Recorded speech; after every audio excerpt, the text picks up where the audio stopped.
My name is Alvin Butler, and this is my story. A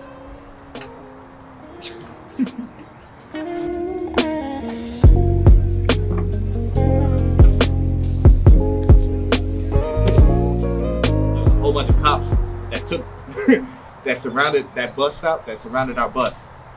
Guns out and everything. Get on the ground, get on the ground. And then, guns everywhere. I'm like, shit. I had my phone in my lap. And then the dude was looking at me with the gun. He was like, yo, get on the ground.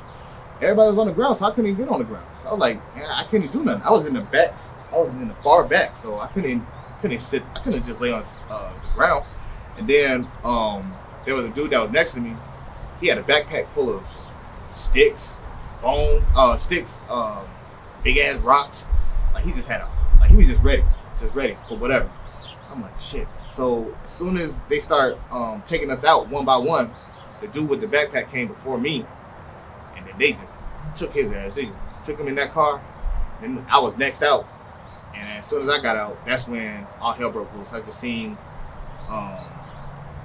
like cops yelling at little kids. I seen little kids yelling at cops. I seen old people from the houses coming in recording. And then when the group that I was with, they dispersed, so they went that way. I started walking back to my car. Funny thing about that, after the whole protest for the whole George Floyd thing, I was walking and I almost got robbed by somebody that looked like me. So that was just a big eye opener for me. Like, you can have good intentions in your heart, but some people just don't really care, you know? So I just feel like that's what's going on with this protest. I feel like a lot of people are just yelling, but nobody's really listening. Honestly, everybody got a right to be mad about that shit, you know? Because it's really goes to show that with everything that's going on with all technology and everything, like shit still didn't change. You know what I'm saying? Like, we still dealing with what our parents and what our grandparents are going through, you know, stuff like that. Like, discrimination towards me and my job was like, all right, so if I'm fucking up, like, say for instance I'm messing up on a map, or if I'm messing up on material or whatever, I would instantly get blamed for it. I would get written up, all that.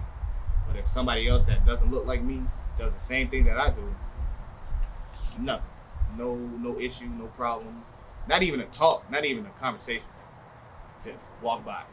But if I do that shit, it's like, oh, what are you doing? Or irritated. It's just I don't know. I just feel like I always had a racist event, but I feel like I've been so used to it that I don't realize it.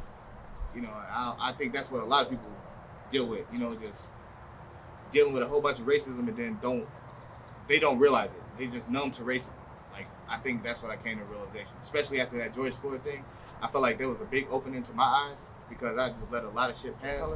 Like, even in my culture, like, we look at light skin, dark skin, all that shit. It's just colorism. Like, it's just a real big thing. I just wish that would just go away. By the time my daughter is 28, I hope that it just eradicated. I hope that everybody is just cool with who they are, just genuine, you know, actually have a good bond and connection with other people. That's all I want, really. I mean, of course, all lives matter. Your life matters, our life matters, you know. But it's just like when you see a whole bunch of news stuff with like black people, you know, getting killed, or you just see like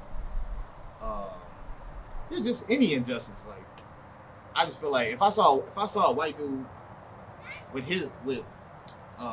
and a black dude had his neck on his knee on his neck or something, I would feel the same way that about that, how I felt with George Floyd. Like, it's wrong.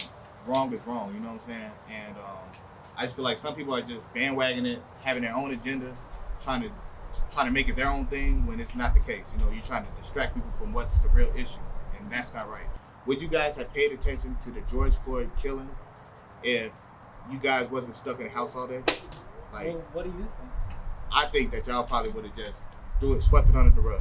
So I feel like since y'all are bored and y'all ain't got nothing to do, y'all just be like, damn, this is what black people have been talking about all this time. The first change, it starts with you. It starts with you as a person. It just starts with you being who you are, and bringing that to the world. Like don't let the world define you. You define the world. You know what I'm saying? Like that's my advice. That's what I want to say.